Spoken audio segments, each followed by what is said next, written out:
Olá, seja bem-vindo a mais um encontro da Educação Especial na perspectiva da educação inclusiva. Aqui no Educa Recife, meu nome é Thaís Luz e esse é o meu sinal. Olá, que bom que vocês estão aqui para a gente conversar mais uma vez, falar de materiais, fazer reflexões em relação à educação inclusiva. Eu sou Patrícia Fontes e esse é o meu sinal. Bom, hoje estamos eu e Patrícia e com uma convidada. Eu vou deixar que ela se apresente para vocês. Olá, meu nome é Maria Helena e esse é o meu sinal. Hoje eu saí da telinha e vim para a telona para poder participar da aula. Que bom. Obrigada, Maria Helena, por estar aqui com a gente. Apesar de que Maria Helena está sempre com a gente. Vocês que acompanham sabem que ela faz a interpretação de Libras, deixa a nossa aula mais acessível para as pessoas surdas que nos acompanham. E hoje eu e Patrícia, trouxemos Maria Helena com essa variedade de materiais. Não foi isso, Patrícia? Isso.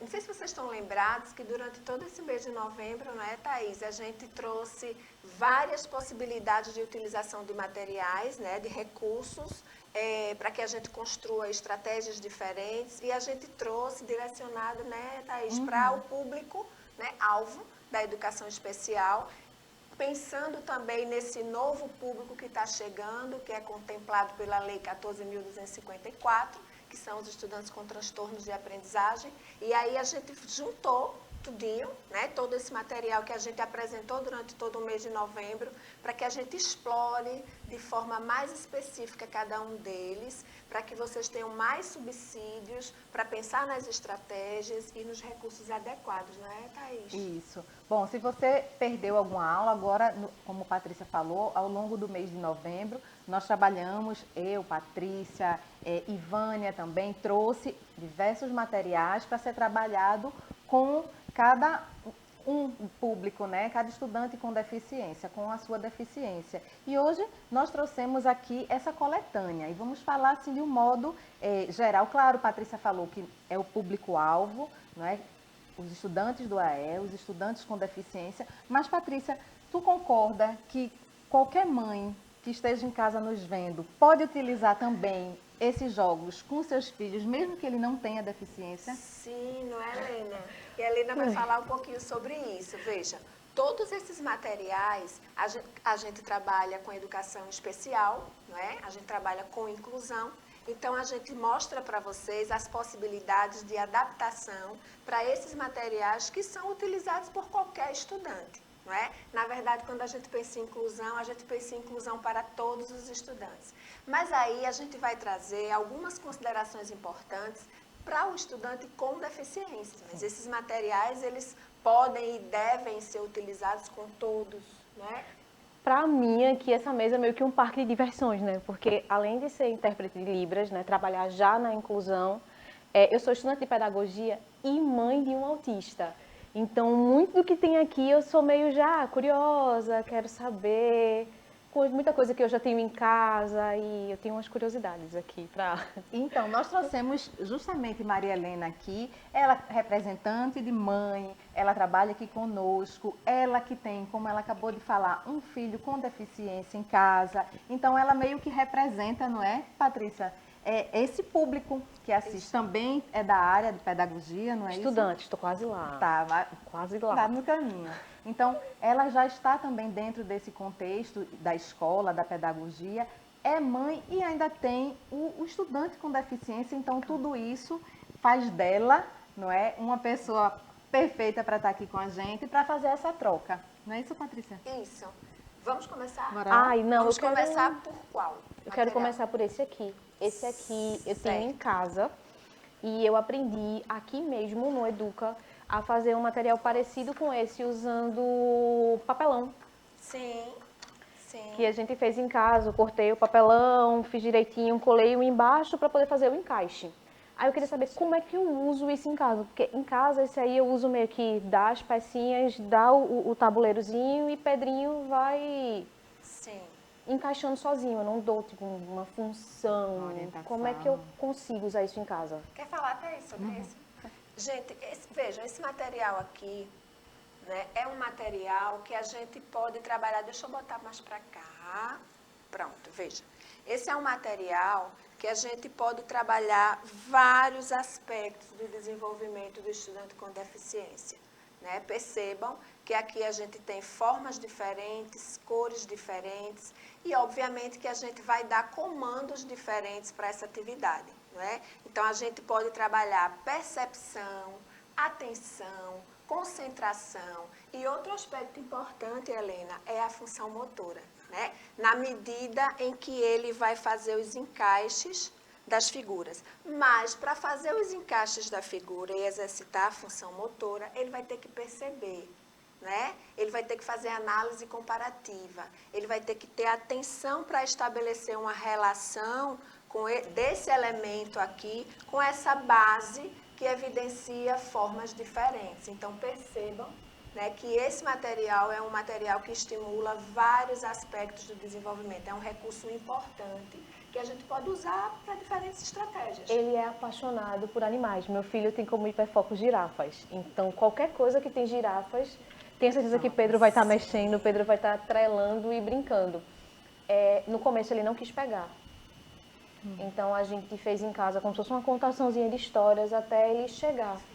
Pronto, Não, exatamente. e é muito bom saber que tem mais do que somente colocar. Né? Isso, a questão da história, né? Eu estava, Patrícia, falando e aqui pensando da contação de história, fazer o que só entregar para ele encaixar. Então, ali você pode estar contando a história, seja com animais, aproveitar esses meios de transporte e fazer a identificação sonora, né? Da zoadinha que cada meio de transporte desse faz, qual é o som do avião, qual é o som da moto. Então, tudo isso para ficar mais atrativo, chamar a atenção e trabalhar também outras áreas, não é? Sim, e sem contar, né, gente, que uma atividade como essa, percebendo o que a Helena falou, né, do contexto dos animais, meios de transporte, a gente está fazendo uma relação com o contexto, com a vida, com aspectos que fazem parte do dia a dia desse estudante, não é? Então, vejam quantas coisas a gente pode trabalhar.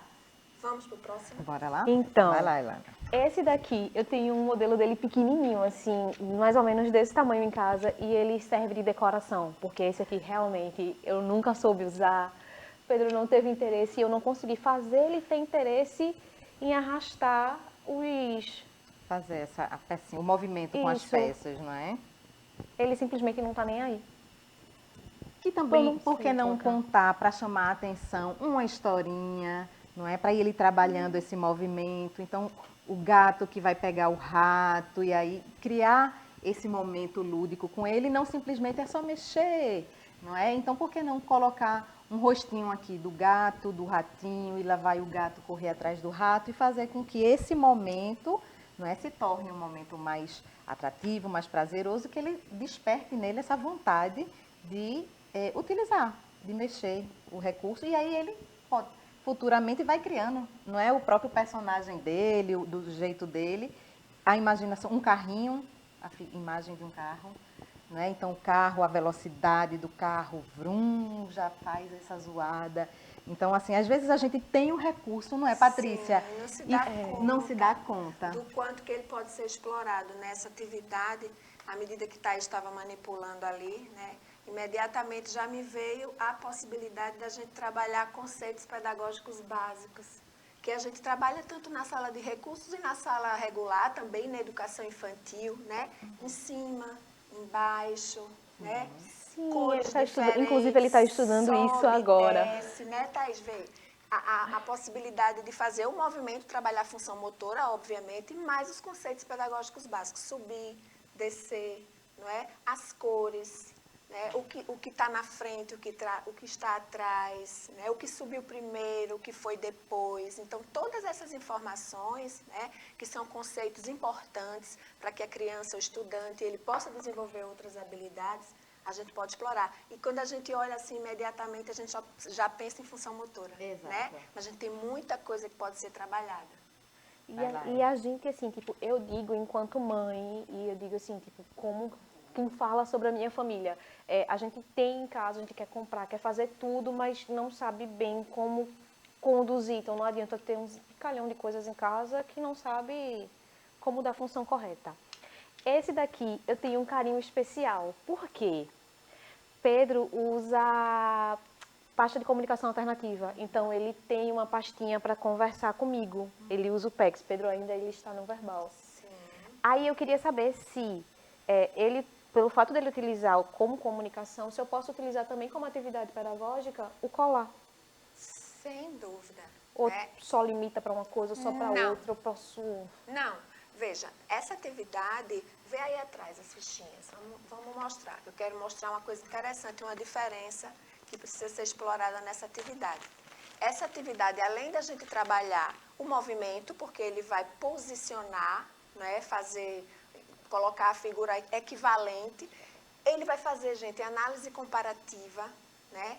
Ele vai ter uma temática que inclusive a gente pode inventar uma historinha com esses personagens que estão aqui e trabalhar cognição, né? Atenção, percepção, concentração, memória, recuperação da informação. Se a gente trabalha uma historinha, com esse material a gente tem possibilidade de fazer diferentes atividades. E tem um detalhe que eu queria que vocês percebessem, que a figura base, ela está em preto e branco. Mas a figura que a gente vai fazer análise, comparar e encaixar, ela está colorida, né? Que é um elemento de complexidade para o estudante. Ele vai fazer uma análise comparativa, ele vai fazer pareamento entre figuras coloridas e figuras que estão em preto e branco. É um grau de dificuldade a mais, não é, Maior, Patrícia? justamente. Eu não vou negar que quando eu fui imprimir para fazer em casa, eu imprimi tudo colorido para ficar bonitinho. Sim.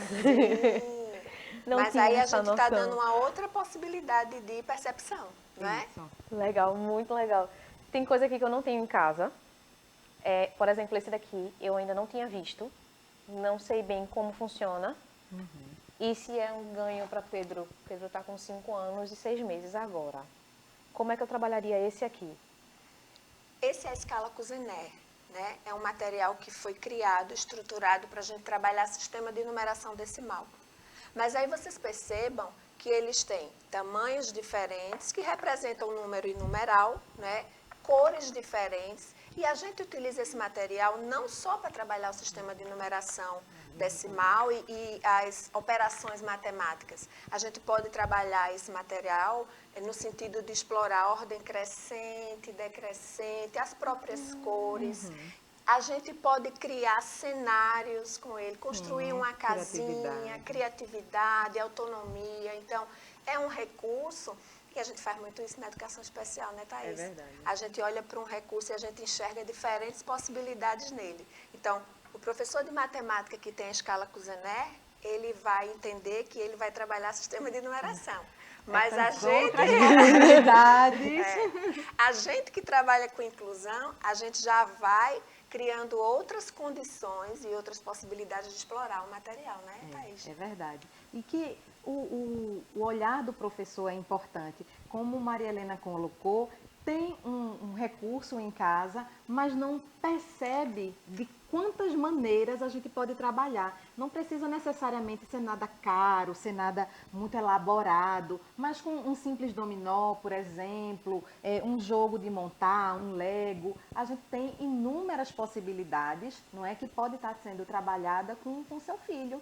Não é? Com o estudante na sala de aula, com o estudante na sala de recurso, claro, sempre com um objetivo. Não é isso, Patrícia? Isso. Uma coisa que eu queria chamar a atenção rapidinho para a gente ir para um outro recurso, percebam que nesse material ele está todo separadinho. Então, existe uma organização para o manuseio.